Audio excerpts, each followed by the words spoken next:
Get set. And hold on! It's time for the Mouth of Matuszak show.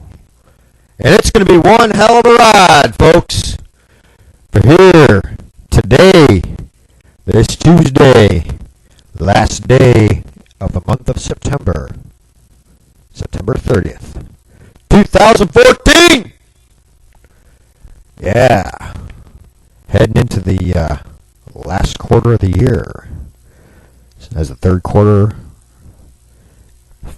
finishes up, that means on Friday we should be seeing some economic reports coming out of the Bureau of Labor Statistics. So we'll, of course, on Friday we'll talk about those. But let's not get ourselves down. Those of you who have jobs, get on out there, roll up those sleeves and get to them. Day 2 of the work week. You might not like what you're doing, but like what you're doing it for. That's the key, folks. Keep your eyes on the prize. Doing it to pay the rent. Be happy that you're paying for that roof over your head. Doing it to afford some decent food.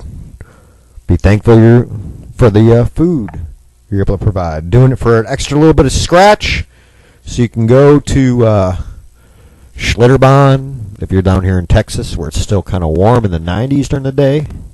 Or going to go out and do some sightseeing if you're up in the Midwest, or the northern Midwest, that is, or the Northeast, New England area. Going to go look at the pretty colors of the trees and take some nature walks. You're working for that time off. You're working so that you can enjoy that time off. Have the scratch to afford to buy that picnic lunch or that extra tank of gas to take that drive, or saving up for that good family vacation, or just to have the time to relax and get some I don't want to say relief, but get some recreation and relaxation in, before you start hitting that work week again, just to pay your bills in these wonderful economic times that we've been living in for the past 6 years, thanks to a recession and some poor economic policies that have led to if some can even call it a recovery, a very sluggish and slow recovery. But anyway, folks, I don't want to get you down about how bad the economic situation is. What I want to say is, look at the good side. Look at what you do have. Be thankful for it. And understand that to keep what you've earned, or to earn the things that you desire, well, that's what you're working for and working towards. And it's those things you got to keep your eyes on. And the things that you've already earned, you have to be happy about. And the things that you're going to earn are what you have to be thankful for the opportunity to work towards. That's the pursuit of happiness, folks. So, I am your host, Paul-Gregory Matuszak, and this is my show, the Mouth of Matuszak Show. Welcome to it. And without further ado, let's get our blood going for today, this wonderful Tuesday morning, with a little bit of Chris Lash and Steve Crowder, otherwise known as Powdered Zombies, with some Mr. America, which we'll get up for you in hopefully very shortly. Of course, it being a wonderful Tuesday, Mr. America, there we go.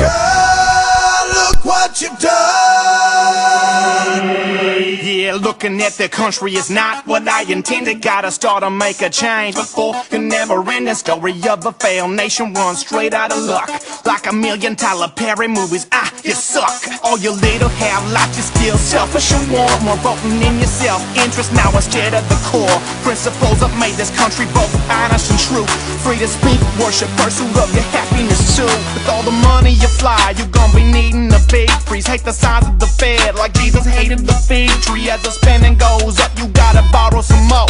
Borrowing from the Chinese like, oh my lord. Instead you just tax more, you're increasing the size of the federal government. Yeah, the Georgia surprise, you'll be done like Detroit. Man, no, you ain't coming back.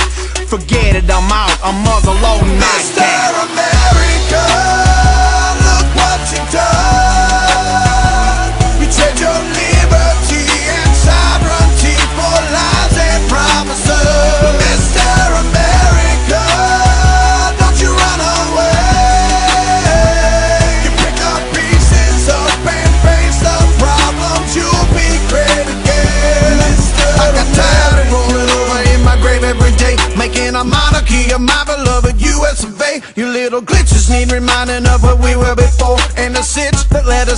revolutionary war. High taxes to the throne without a voice of our own. Rule top down from the crime we wanted left alone. Oh, y'all so soft, you're taking it year after year. We were fighting red coats while we're brewing our beer. Now I'm drinking, spitting ciphers through a grill made of wood. That's how it all went down in G-Dub's neighborhood.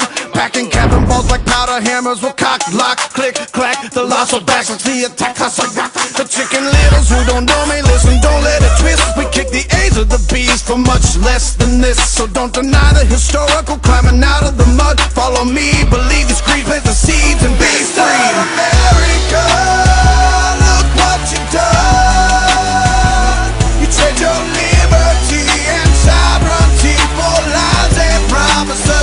Mr. America, don't you run away. You pick up pieces up and face the problems, you'll be great again. On the warrants at 85 when it's really at 12. Hear me, classes in session, you can't be safe out the bell. What happens when you keep printing more dough? Both parties have gone green like their name was Al Gore. Yeah, but right now you're high. Hey, ain't you big hitter? But now I'm back from the dead. I'm bringing back all my knickers. What, knickers? No, it's okay. I can say knickers because I wear knickers. Man, you think I say that? What's wrong with you? I'm just talking about my show back then. I rocked with my shoe. But let's go back to the first point I was trying to make. The degradation of our freedoms and a country at stake. The government's getting grand while private sector grows smaller. Pour one out for your homies, cause here comes the cold water. Unemployment still rising, a death growing still. The only change you're gonna get is being left with the bill. Mr. America, look what you've done. You trade your liberty and sovereignty for lies and promises. Mr. America, don't you run away. You pick up pieces up and face the problems, you'll be great again. Mr. America, whoa, whoa, Mr. America, whoa, whoa. Whoa.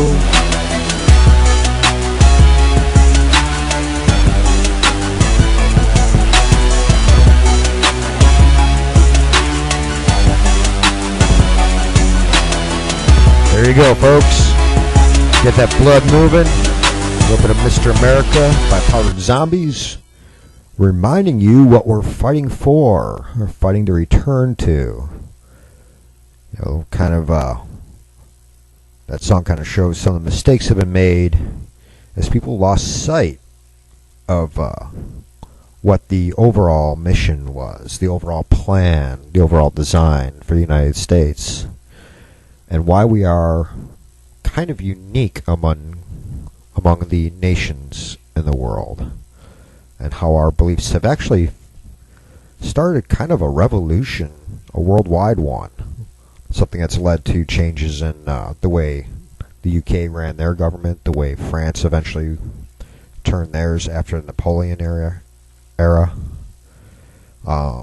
modern day Germany, the way they run compared to how things were, you know, all the way up through World War II.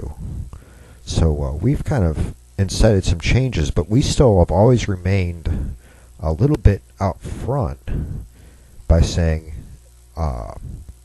we don't have some special little group that should be privileged to have all the power. And even so-called communist China, which is supposedly a of the people, by the people sort of government as well, or that's what they attempt to portray themselves to the people. That's why they're the People's Republic of China. They're still run by an oligarchy. You still have to be a member of the party, the oligarchy, the Communist Party, to even have a chance to be in power. And even then, you have to be one of their elite group, their little inner circle, in order to rule. And then you look at North Korea, who claims to be a very similar Maoist-type communist government, and they've had the same family in charge going on for third generation now. Third generation. Now, that kind of sounds a lot like a nobility, a noble class, doesn't it? When you have father to son to now grandson in charge. Somehow, they get to, it's a nobility, which is the very thing that they supposedly oppose, and yet that's the kind of tyranny, kind of dynasty they've instilled. So it's amazing how many of these countries who claim to be governments by the people really aren't.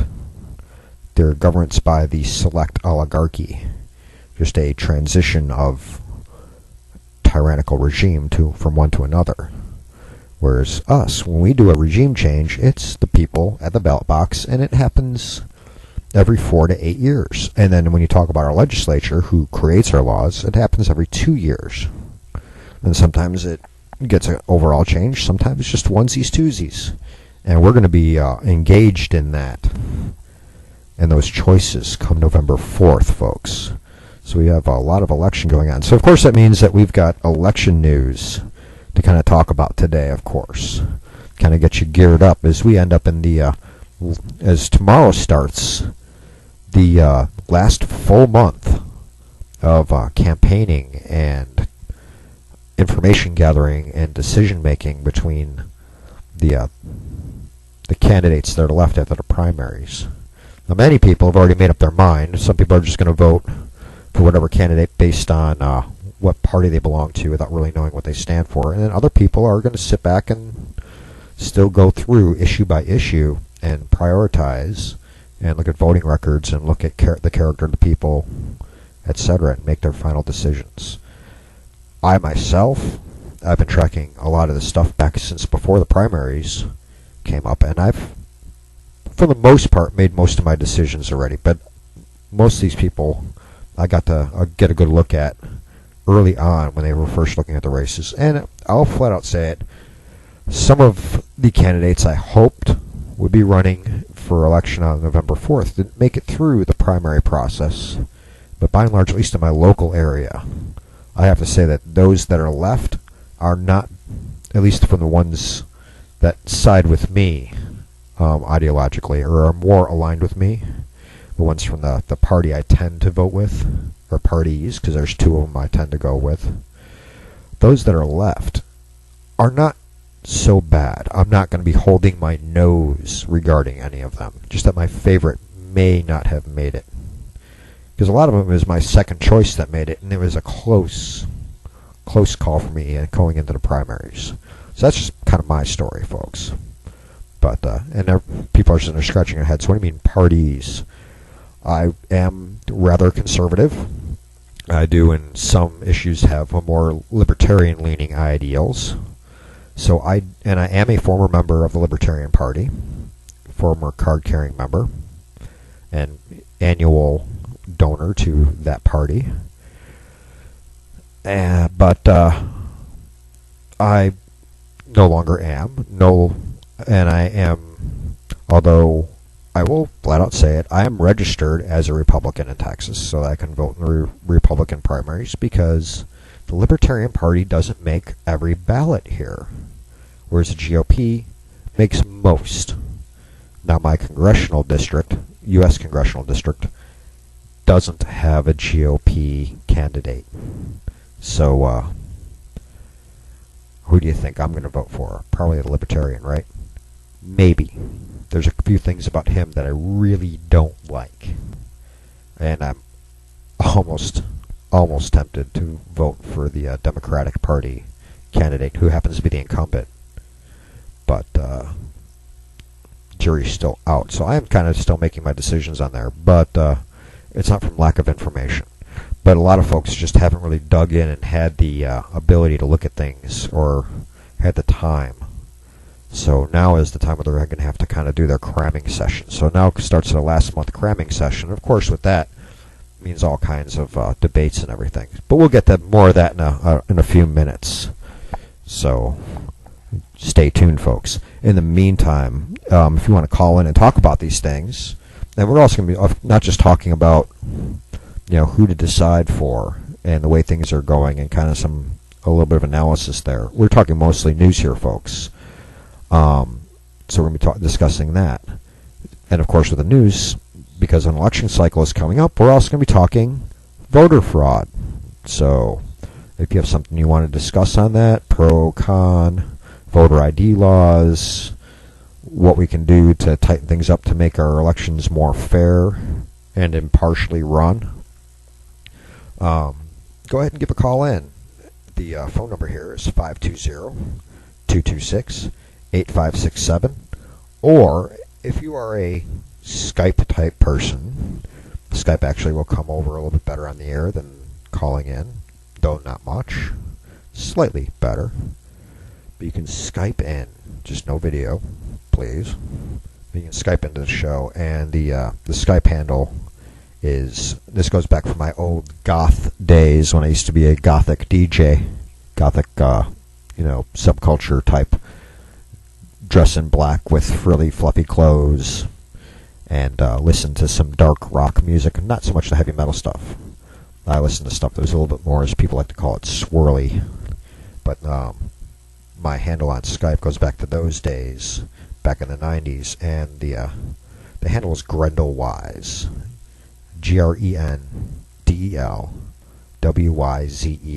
So if you want to Skype into the show, go ahead and do that. In the meantime, while you're all typing away or trying to discuss or figure out what you want to talk about or call in, or even if you're going to call in or Skype in, one thing I want to bring up, folks, is while our forces have gone to North Africa, our U.S. Army has deployed to North Africa to battle against Ebola, which isn't exactly the fight for an infantryman, but they're there to battle that dreaded disease. Meanwhile, there's a suspected case of Ebola here in the Republic of Texas. Yes, folks, Ebola has hit the U.S., and we're not talking about the couple of people that were in Africa that came home for treatment, who were very, very well quarantined until they were stabilized and deemed no longer contagious. But near Dallas, they currently have a patient who they've quarantined off, and they're screening because he shows, is it a he or a she? But the patient appears to have the symptoms of Ebola. And the patient's at the Texas Health Presbyterian Hospital in Dallas, and the person's in a strict isolation ward. And the CDC has been notified, and their Texas Department of Health are all in there, and they're pushing for very strict quarantine conditions. Not much information is currently available. It's coming out little bit by little bit, but member of the CDC this morning, from the Fort Worth area, Dr. Kent Brantley. Sorry, folks, I'm misreading this. Kent Bradley and Nancy Wrightbull were the two that came from Africa, that got infected in Africa, that were given an experimental vaccine, which, by the way, is formulated using that dreaded, nasty thing, tobacco and nicotine. But those as partial carriers for the vaccine, they seem to have stabilized and may have even been cured. So they're looking at the same vaccine or something similar, because I'm not sure. I'm not an expert on this, folks. You have to talk to somebody who's an expert in microbiology. But I think they may have to kind of tailor the vaccine person to person. But by and large, it's the same base. Like I said, I'm not an expert, and I can be completely off base on this one. But basically, they're going... Man, I used the word basic a lot, didn't I? I must be thinking about...